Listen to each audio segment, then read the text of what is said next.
Well, I should say. Your eyelids stalked by eerie shadows, you're looking gaunt and grey. An unironed shirt and aged suit mishmash, finished with a purple paisley-patterned tie. It'd take layers of cloth more complex than this to camouflage the fact you want to die. It began to feel much worse when the 5th year passed. They cemented your shoes to the floor, positioned a plaque on the wall, branded its slogan onto your body, obey, obey, obey. A pat on the back to the pallid-looking man, collateral damage on company pay. They provided you with pills on prescription, and the urge to resist went into remission, until they made you work so much that there was no time for tablets with tea and sandwiches. And suddenly, something strange took hold. Visible, vital signs manifesting in a flush of colour, pupils dilating with the recognition of discomfort and despair. An involuntary shudder permeated your body through each laceration, the desire to shudder and rebel reborn, arms shooting out, soundtracked with a scream of, "I'm not gonna take this anymore!"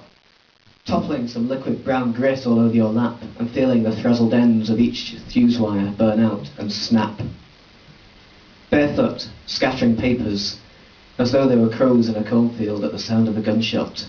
You ran, simultaneously struck by panic and awe, and saw everything through the eyes of the child, beheld beyond fear and feared the cause. With both coherence and imprecision, the world appeared redefined, a distorted vision of interference and static, anaesthetized by indecision, and you thought you saw fire in the sky. An iridescent imprint burnt in twilight, shapes in the roots as they swished and weaved their spells, murmuring echoes rising from the foundation of sepulchral wishing wells. Indistinct shapes hung in the river, sketches of primal stickmen scratched into the silt, or bedraggled rejections of untaken positions, unkempt reflections wrought with cruelty, waging an ending battle against decomposition. You felt the ground shake and lost hope of escape, collapsed against the wall of a tramway viaduct, released from the bonds but somehow half stuck, with a mind all but addled by pharmaceutical drugs.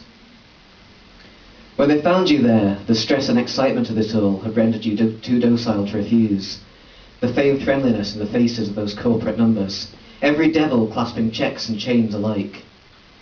You came round restrained, to find a permanent guard, a charred hand on your shoulder for 10 times your salary, reiterating slogans, impossible to evade, salivating, savouring each identical take.